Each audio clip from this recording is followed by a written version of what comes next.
Yes, I am writing about pre-1980 post-apocalyptic novels versus post-1980 post-apocalyptic novels, and looking at what happened in the 80s to change the, not really the cause of the apocalypse, but how they go about changing human life. So I recently wrote a story that takes place on a riverside, and I actually went over to Cathedral Park and just kind of sat for like an hour and like looked around and noticed like what kind of things would be happening on a riverside and trying to get inspiration that way.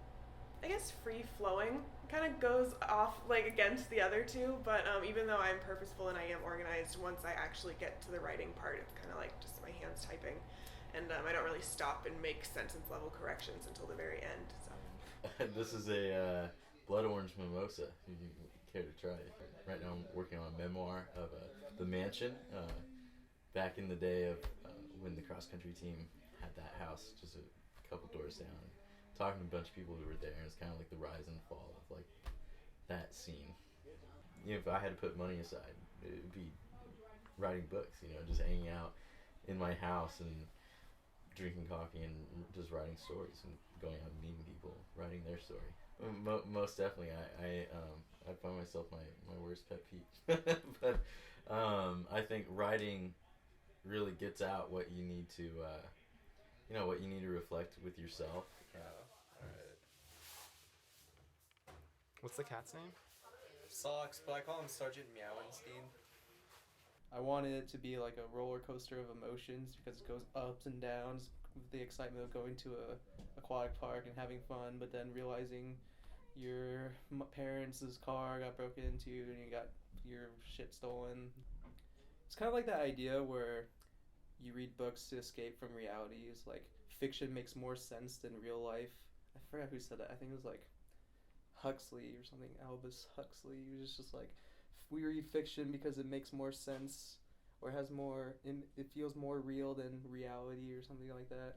And you're just like, oh shit, what am I gonna do? Because I feel like every time you start writing something, you have an idea that's on your mind. Like, you know how this is gonna start, you know what's gonna happen, you know what the conflict, and you know how you're gonna end it.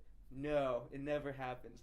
There are these two novels written in the early 1900s by black women that have these interesting homoerotic undertones. And so I'm like exploring how the novel, like sexuality and race intersect in those novels. I'm not sure if I want to do something with journalism. When I graduate, I kind of want to work for like some sort of social justice agency.